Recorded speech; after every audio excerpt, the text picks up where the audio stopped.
Assalamualaikum warahmatullahi wabarakatuh. Perkenalkan, nama saya Nadia Adila. Saya dari kelas 04 SAKK 001. Saya akan menjelaskan materi tentang manfaat e-commerce. Nah, sebelum ke materi tersebut, terlebih dahulu saya akan menjelaskan sejarah e-commerce, pengertian e-commerce, dan jenis-jenis e-commerce. Sejarah e-commerce dimulai pada tahun 1960-an dengan penggunaan sistem pertukaran data elektronik oleh perusahaan untuk mengirimkan dokumen bisnis secara elektronik. Pada tahun 1970-an, jaringan pribadi dan mainframe mulai digunakan untuk transaksi bisnis internal. Kemudian, pada tahun 1980-an, sistem perbankan elektronik seperti ATM dan perbankan elektronik memungkinkan transaksi finansial melalui jaringan komputer. Pada tahun 1990-an, internet dan World Wide Web membawa perkembangan besar dalam e-commerce. Amazon dan eBay adalah dua perusahaan besar yang muncul pada periode ini, membuka jalan bagi model bisnis B2B, B2C, C2C, dan C2B. Alibaba yang didirikan pada tahun 2000 menjadi salah satu platform e-commerce terbesar di dunia. Di era 2010-an, pertumbuhan mobil e-commerce dan penggunaan media sosial untuk promosi produk menjadi tren utama. Pandemi COVID-19 pada 2020-an mempercepat adopsi e-commerce karena perubahan perilaku konsumen menuju belanja online. Inovasi teknologi seperti EA, Big Data, dan blockchain terus mengubah landscape e-commerce, meningkatkan pengalaman pelanggan, dan keamanan transaksi secara online. E-commerce terus berkembang dengan cepat, membentuk cara baru dalam berbelanja dan bertransaksi secara digital. Selanjutnya yaitu pengertian e-commerce. Menurut para ahli, e-commerce dapat dijelaskan sebagai berikut. Menurut Philip Kotler dan Gary Armstrong, e-commerce adalah proses membeli, menjual, mentransfer, atau menukar produk, layanan atau informasi melalui jaringan komputer termasuk internet. Menurut Johnny Wong, e-commerce adalah pembelian, penjualan, dan pemasaran barang serta jasa melalui sistem elektronik. Menurut Loudon dan Trevor 2017, e-commerce adalah penggunaan internet dan jaringan digital untuk melakukan aktivitas bisnis yang melibatkan transaksi komersial, pembelian, penjualan, dan pertukaran informasi.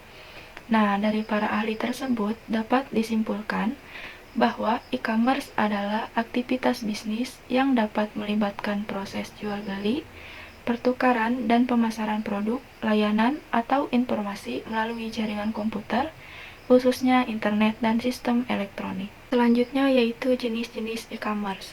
Pertama yaitu ada business to business atau B2B, transaksi antara perusahaan dengan perusahaan lainnya.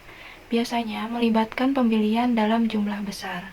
Contohnya Alibaba, Indo Trading, dan Moblix. 2. Business to consumer atau B2C. Transaksi antara perusahaan dengan konsumen akhir. Contohnya Amazon, Tokopedia, Zalora. 3. Consumer to consumer atau C2C. Transaksi antara konsumen dengan konsumen lainnya sering difasilitasi oleh platform pihak ketiga. Contohnya yaitu OLX, eBay, dan Bukalapak. 4. Consumer to business atau C2B. Transaksi di mana individu menjual produk atau jasa kepada perusahaan. Contohnya Upwork, Fiverr, dan Shutterstock. Yang kelima yaitu ada business to government atau B2G. Transaksi antara perusahaan dengan pemerintah. Ini sering melibatkan kontrak atau tender. Contohnya yaitu e-procurement Indonesia, SAP Ariba, dan e-procurement BUMN. Yang keenam yaitu ada government to business atau G2B. Interaksi antara pemerintah dengan bisnis termasuk pengumuman tender dan pengadaan barang atau jasa.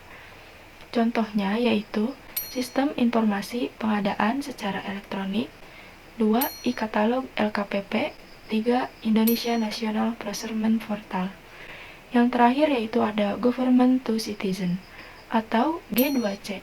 Transaksi antara pemerintah dengan warga negara seperti pembayaran pajak secara online atau layanan administrasi. Contohnya yaitu Direktorat Jenderal Pajak atau DJP Online, 2. BPJS Kesehatan, 3. SIM online. Nah, dari pengertian serta jenis-jenis e-commerce yang sudah dijelaskan tadi, apa sih manfaat e-commerce ini? Berikut ini manfaat e-commerce menurut para ahli. Pertama, yaitu menurut Philip Kotler dan Gary Armstrong.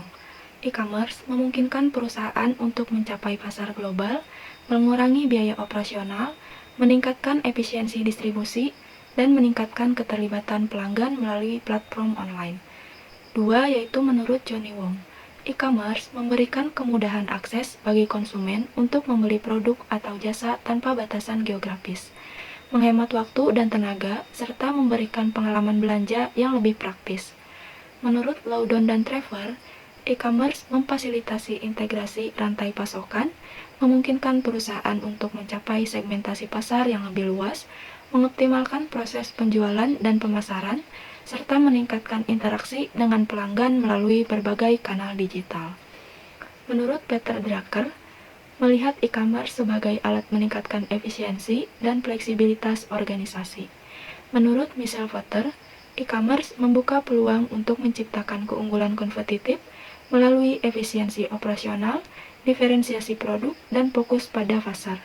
Dari pendapat ahli yang sudah disebutkan, dapat disimpulkan bahwa ada beberapa manfaat e-commerce, diantaranya yaitu manfaat bagi perusahaan. Pertama, mengurangi biaya operasional dan distribusi, menjangkau pasar global tanpa batasan geografis, memperkuat hubungan dengan pelanggan melalui layanan online, menciptakan keunggulan kompetitif melalui efisiensi operasional, memungkinkan respon cepat terhadap perubahan pasar. Kedua, yaitu manfaat bagi konsumen. Pertama, menghemat waktu dan tenaga dalam proses belanja. Kedua, belanja kapan saja dan di mana saja. Tiga, akses ke berbagai metode pembayaran yang aman dan mudah. 4. Mendapatkan penawaran khusus dan diskon yang eksklusif secara online. 5. Memudahkan dalam membandingkan produk dan harga. Yang terakhir yaitu ada manfaat bagi masyarakat. Yang pertama, membuka peluang bisnis baru dan menciptakan lapangan kerja. 2. Meningkatkan literasi digital dan pengetahuan teknologi. 3. Menyediakan platform untuk pendidikan dan pelatihan online. 4. Memacu pertumbuhan ekonomi dengan teknologi baru. 5. Memperkuat ekonomi lokal dengan mendukung bisnis kecil dan menengah.